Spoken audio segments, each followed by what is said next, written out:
राधे राधे। आजकल ये blouse design बहुत ज़्यादा ट्रेंड में है, तो इसी की आज हम कटिंग स्टिचिंग देखेंगे। तो ये हमारा बैक पार्ट है। सबसे पहले इसकी लेंथ देख लूँगी। लेंथ मैंने इसकी 14 इंच की है, तो हमने रेडी कर रखा है बेल्ट वाला ये बैक वाला पार्ट।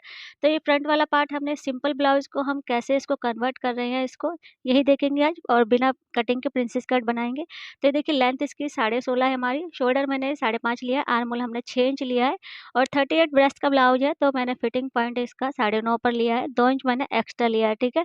तो इसी तरीके से आपको कर लेना है। तो आपकी लेंथ अगर कम है, तो आप बेल्ट वाला पार्ट बाद में कटिंग करके अलग से इसको लगा सकते हैं, ठीक है? तो सबसे पहले हम इसका टक्स पॉइंट लेंगे, तो 38 ब्रेस्ट का ब्लाउज़ है, तो 10 इंच रहेगा इसका और 10.5 पे मार्क लगाएँगे क्योंकि ऊपर से हमारा आधा इंच सिलाई में जाएगा। अब यहाँ से हम इसको पौने 4 पर मार्क करेंगे। पौने 4 पे मार्क करने के बाद जितना हमने ऊपर से लिया है, पहले इस मार्क को हम सीधा कर लेते हैं यहाँ से। सीधा करने के बाद जितना हमने पौने 4 यहाँ से लिया था, उतना ही हम नीचे से ले लेंगे क्योंकि हमने ये हमारा ब्लाउज़ स्ट्रेट कटा हुआ है, तो हम इसको कन्वर्ट कर रहे हैं। तो ये देखिए हमने प्लेट का डार्ट सीधा कर लिया है। इस प्लेट को हम मोटा रखेंगे, तो ये हमने 1-1 इंच पर दोनों साइड पे मार्क कर लेंगे और जैसे हम प्लेट का मार्किंग करते हैं, वैसे ही इसको हम क्रॉस में मिला देंगे, जैसे आपको वीडियो में शेयर हो रहा है।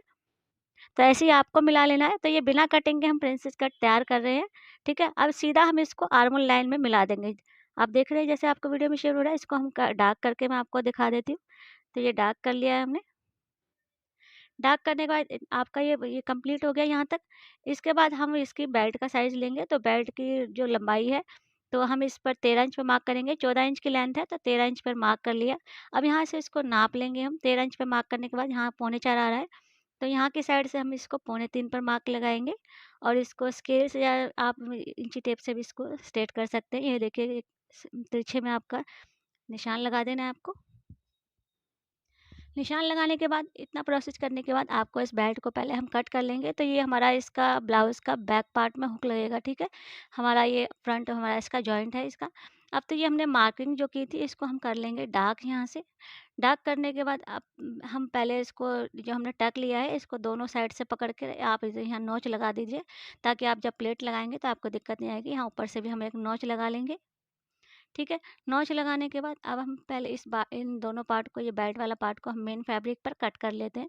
तो ये मेरा एम्ब्रॉयडर्ड पीस है, तो इसको मैंने पूरा इस पे कट कर लिया है। तो इसकी एम्ब्रॉयडरी भी पूरी आ जाएगी। तो एम्ब्रॉयडरी की कटिंग कर ली है हमने पूरी, अच्छे से इसको प्रेस करते हुए। बेल्ट भी हमने एक्स्ट्रा पार्ट को सारे को कट कर दिया, तो मेन फैब्रिक पर भी इसको कट कर लिया। ये हमारी बेल्ट तैयार हो चुकी है। तो देखिए जो हमने मार्क लगाया था, इसको हम पहले कर लेंगे डार्क। डार्क करने के बाद इसको उल्टा करके प्रेस कर लेंगे, ताकि आपके जो निशान है दोनों साइड अच्छे से छप जाए। छपने के बाद फिर से इसको दूसरे वाले को भी हम डार्क कर लेते हैं, ताकि मैं आपको अच्छे से दिखा सकूँ। देखिए दोनों साइड मैंने इसको निशान को कंप्लीट कर लिया है। अब ये हमारा नेक इसका एम्ब्रॉयडर्ड है, तो सबसे पहले मैंने इस नेक वाले पार्ट को, नीचे मेन पार्ट को सीधा रखा है। ऊपर से हमने अस्तर को अच्छे से पिन अप कर दिया और जो हमारी गोलाई शेप है, तो पहले हम इसका नेक बना लेंगे। तो आपकी अगर एम्ब्रॉयडर्ड नेक है, तो आप पहले नेक बना लीजिए, नहीं तो नेक हम बाद में बना सकते हैं। तो मैं इसकी नेक को पहले रेडी कर लूँगी। तो ये देखिए यहाँ पर मैंने इसकी, जैसे ही हमारी नेक की शेप थी, इसको एक्स्ट्रा पार्ट को कट कर देंगे। छोटे-छोटे इसमें नॉचेज़ लगा लेंगे। नॉचेज़ लगाने के बाद इस अस्तर वाले पार्ट को पलटेंगे और मार्जिन हमने सारा अस्तर की साइड रखते हुए इस पे पहले एक हमने टॉप स्टिच कर देना है। तो ये मेरा लहंगा ब्लाउज़ है। आपका कोई भी एम्ब्रॉयडर्ड ब्लाउज़ है, तो आप इसी तरीके से भी इसको आप बना सकते हैं। इसको अंदर फ़ोल्ड कर देंगे अस्तर वाले पार्ट को हम। अस्तर वाले पार्ट को हमने अंदर की साइड फ़ोल्ड कर दिया। फ़ोल्ड करने के बाद ये देखिए हमने जो निशान लगाया था ना, इस निशान पर हम एक सिलाई लगाएँगे, ताकि दोनों पार्ट हमारे यहाँ अच्छे से सेट हो जाएँगे। तो जैसा हमारा निशान लगा हुआ है ना कर्व में, सेंटर में हमने जो निशान लगाया था प्लेट में, तो वह उस निशान से ही हमने लास्ट तक इसको आर्म होल की लाइन तक हमने स्टिच कर लेना है। ठीक है? दोनों साइड में हमने एक स्टिच लगा लेना है, ताकि हमारे दोनों पार्ट कहीं भी जाएँगे नहीं और एक जैसे हो जाएँगे ये।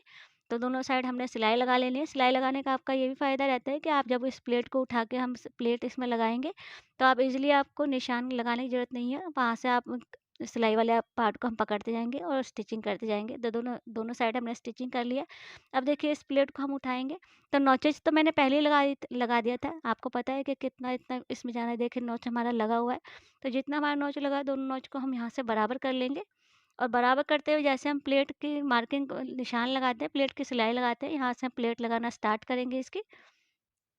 तो जो हमने सिलाई लगाई है ना, उस सिलाई को आपको पकड़ते जाना है, बस उस सिलाई को पकड़ते जाइए और पहले हमारी ये वाली प्लेट लग जाएगी, जो हमारी टक्स पॉइंट की मेन प्लेट होती है, यहाँ तक इसको कोना निकाल के और फिर उसी सिलाई को पकड़ते हुए हम आर्म होल तक सिल देंगे। तो इस तरीके से आप सिलाई लगा के इसको स्टिच करेंगे, प्लेट को लगाएँगे तो आप आसानी से इसको लगा सकेंगे। और ध्यान रखें कहीं भी आपका पॉइंट ना बने, क्योंकि इसमें पॉइंट बनेगा तो आपकी फिनिशिंग ख़राब हो जाएगी। बिल्कुल पॉइंट नहीं बनना चाहिए। ऊपर आर्महोल में से हमने, जैसे हम ऊपर की प्लेट डालते हैं आर्महोल की, वैसे ही प्लेट डालते हुए इसको हमने लास्ट तक निकाल लिया है। तो देखिए एक साइड की हमारी प्लेट डल चुकी है और कोई भी मेरा पॉइंट नहीं आया, तो दूसरी साइड भी मैं सेम प्रोसेस यही अप्लाई करूँगी। अगर वीडियो पसंद आए तो प्लीज़ लाइक, कमेंट, शेयर करना ना भूलिएगा मेरे वीडियो को।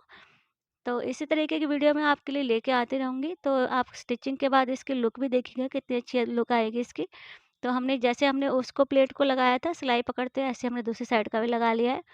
ठीक है? अब हम ये इस बेल्ट को कैसे जॉइंट करेंगे, पहले तो इसका हम सेंटर मार्किंग कर लेंगे, जो ऊपर का पार्ट है इसको हम सेंटर नॉच लगा लेंगे एक। सेंटर नॉच लगाने के बाद ये देखिए इसको ओपन करेंगे और ये बेल्ट को हमने ऐसे लगाना है यहाँ पर। तो बेल्ट को हम ऊपर रखेंगे, इसके उल्टा है बेल्ट हमारा। ठीक है? पहले हम बेल्ट को सिल लेते हैं ताकि आपको अच्छे से समझ में आएगा। तो यहाँ से हमें सेंटर से अब अच्छे से इसको पिन अप कर लेना है, ठीक है? पिन अप करने के बाद हमने एक पार्ट को उठाना है, मेन फैब्रिक को और बेल्ट को, ठीक है? हमारा नीचे वाला अस्तर वाला लाइनिंग वाले पार्ट में हम स्टिचिंग नहीं लगा रहे हैं अभी। तो सबसे पहले मैं ये ऊपर वाली बेल्ट को ही आपको जोड़ के दिखाऊँगी ताकि आप आसानी से इसको जोड़ पाएँगे। तो देखिए हमें यहाँ पर पिन को हटाएँगे और यहाँ पर हमें पॉइंट नहीं देना है, हमने सीधा यहाँ से हल्का-सा इसको राउंड करते ही ले लेना है ताकि आप आसानी से इसको सिल पाएँगे और आपका कर्व भी नहीं आएगा यहाँ पर। तो ये देखिए हमने अच्छे से इसको सिल लिया है। अब इसको सीधा करेंगे हम, ठीक है? ये हमारी बेल्ट ऊपर की लग गई है। अब इसको अस्तर को जॉइंट करना है, तो अस्तर को देखिए यहाँ से पलटेंगे हम और अस्तर को भी सेंटर मिलाएँगे, चाहे आप पिन अप कर लीजिए और अच्छे से इसको बराबर करते हुए, जैसे हम मैंने मेन फैब्रिक को सिला है, ऐसे ही हम बेल्ट को सिल लेंगे। तो इसमें भी हमारा कोई पॉइंट नहीं देना है हमने इसको, जस्ट पॉइंट में हमने सिलाई रोकते हैं हम मशीन को, तो हमने रोकनी नहीं है, सीधा हम इसको लेते जाएँगे यहाँ से कर्व देते हुए।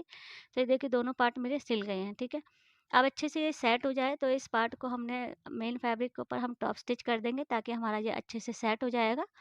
तो अच्छे से आपको मार्जिन सारा हमारा नीचे की साइड ही रहेगा, तो आपको टॉप स्टिच कर देना है जो हमारा बेल्ट के ऊपर रहेगा।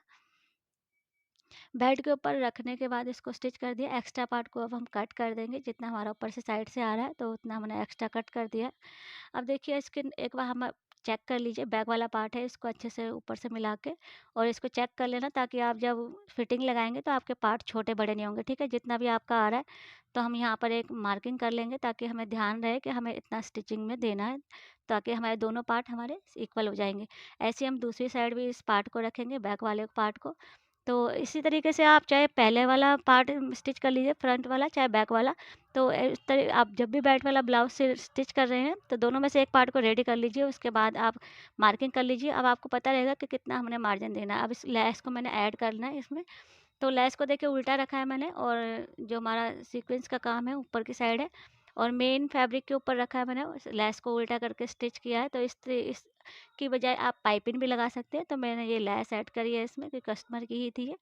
अब देखिए इसको कैसे सिलना है, हमने इस पार्ट को हम सीधा करेंगे, अंदर की साइड टर्न करेंगे और जो हमने स्टिच किया है इसको पलटेंगे अस्तर को, ये देखिए अंदर की साइड, और अस्तर को और मेन फैब्रिक को अच्छे से सेंटर मिला लीजिए ताकि आपकी दोनों साइड अच्छे से परफेक्ट बैठेगी स्टिचिंग में। अच्छे से बराबर करते हुए हम इसको यहाँ से स्टिच करना स्टार्ट करेंगे। तो जहाँ जैसे हमने लेस में सिलाई लगाई थी ना, तो लेस की सिलाई आपको शो हो रही होगी ऊपर, तो उसी लेस पे हम सिलाई लगाएँगे, आगे पीछे नहीं करनी है ताकि आपकी लेस जब हम निकल कर बाहर आएगी, तो आपकी अच्छे से सेट हो जाएगी लेस। तो उसी लेस की सिलाई के ऊपर ही आपको सिलाई लगानी है एंड तक, ठीक है? हमने एंड तक इसको सिलाई लगा लेंगे बराबर करते हुए। इसके बाद हम इसको सीधा कर लेंगे यहाँ से। तो सीधा करने से पहले देखिए यहाँ पे छोटे-छोटे नोचें ज़रूर लगाइएगा, क्योंकि यहाँ पे हमारा कर्व होता है, जब हम इसको सीधा करेंगे, तो आपकी फिनिशिंग अच्छी आएगी इससे कर्व से। जब हम क्योंकि हमारा कर्व आता है यहाँ पर, तो छोटे-छोटे नॉचेज़ लगाना ना भूलिएगा। तो इसको हम सीधा कर लेंगे। सीधा करने के बाद ये देखिए पार्ट आपका रेडी हो चुका है, फ्रंट वाला पार्ट। तो आप इसमें ऊपर जैसे हमने ऊपर लगाई है बेल्ट, यहाँ पर आप पाइपिंग भी लगा सकते हैं। तो मैंने पाइपिंग नहीं लगाई है, मैं इस लेस को ऐड करूँगी यहाँ से। तो देखिए लेस भी लगा सकते हैं, तो पतली वाली लेस हमने ली है यहाँ से, तो जो हमारी सिलाई थी उससे आपकी सिलाई भी ढक जाएगी और लुक भी अच्छी आएगी। तो इस तरीके से आपका फ्रंट पार्ट रेडी हो जाएगा। तो ये देखिए हमारा पार्ट रेडी हो गया है। Thanks for watching.